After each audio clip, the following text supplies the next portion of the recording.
Now let's talk about the structure of the eye itself. Everything we saw so far, we called it accessory structure, but what about the structures of the eye?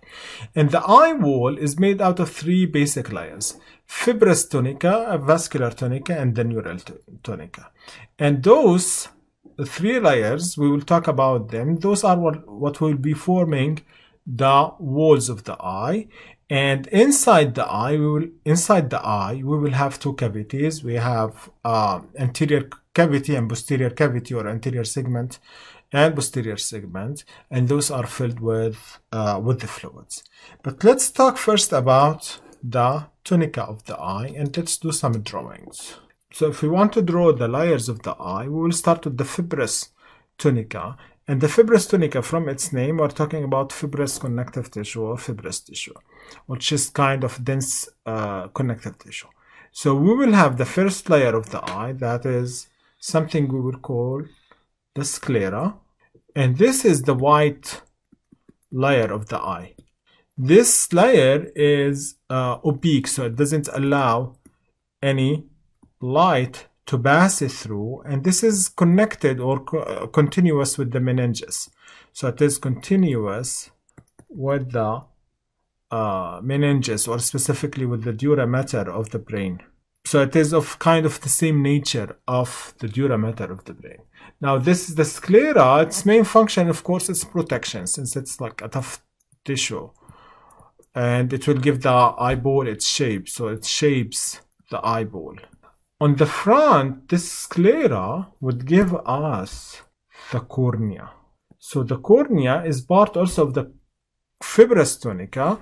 This is also kind of the same type of tissue, fibrous connective tissue. However, this one is transparent, and its main function is to allow the light to go inside the eye. So this is the cornea, which is in the front of the eye. So those are the two layers of the fibrous tunica. So if we go back to here, so those are the two layers of the fibrous tunica, the sclera and the cornea. Then next we will have the vascular tunica, which is also kind of two layers. The vascular tunica is inner layer of the eye. So if I want to draw it, I will draw this line here, so that is one layer of the vascular tunica. This layer, we'll call it the choroid layer, and this layer allows blood vessels to reach the eye. So it's kind of a layer that is for blood vessels. Now this choroid layer in the front, behind the cornea, it will give us, let me put it in different color, it will give us something called the ciliary body. And this ciliary body is basically a group of smooth muscles, From them, there are ligaments. Those we will call them the suspensory ligaments. And what do is they will hold the lens in a place. So the lens is connected or holds by the suspensory ligaments of the ciliary body. And of course, since we are drawing it like this, it doesn't show that the lens is surrounded completely by the ciliary body. In fact, we have this image here where you can see that here is the lens, right? Those are the ciliary body, and those are the suspensory ligaments that are attaching themselves to the lens. So those ligaments will hold the lens in place, and sometimes, and we will see that, they will allow the lens to be stretched or bulged in order to focus the light on the retina. Right? Later we will talk about the lens itself, but now we need to understand that those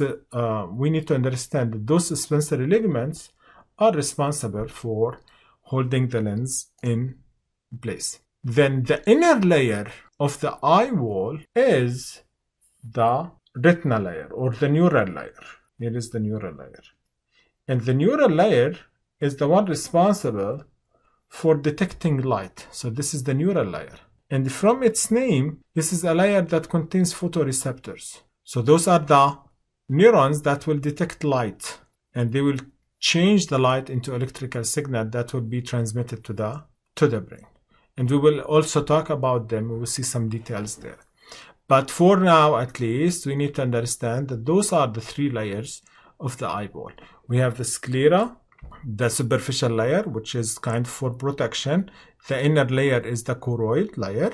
In the front, we have the cornea, because, and this is continuous with the sclera. Then we have, from the vascular layer, from the choroid, we have the ciliary body that is connected to the suspensory ligaments that holding the lens in place, right? And from inside, we will have the neural layer, which contains the photoreceptors. Those are responsible for detecting the light. One thing we did not mention that is also continuous with the choroid layer, or from the vascular tunica, that this part of the choroid layer sometimes, or not sometimes, it's always extend over the lens. So part of the choroid layer would extend over the lens. And this is the iris. This is the colored part of our eye. The colored part of our eye. And this iris, as we said, it covers the eye, leaving a space between the two sides of the iris.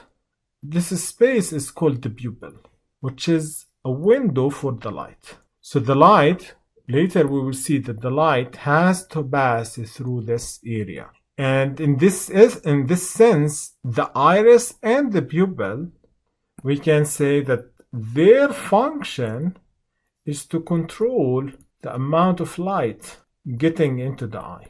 Okay, so we consider this is part of the vascular layer of the vascular tunica of the eye. Now back to the spaces. We are talking now about this space between the lens and the neural layer.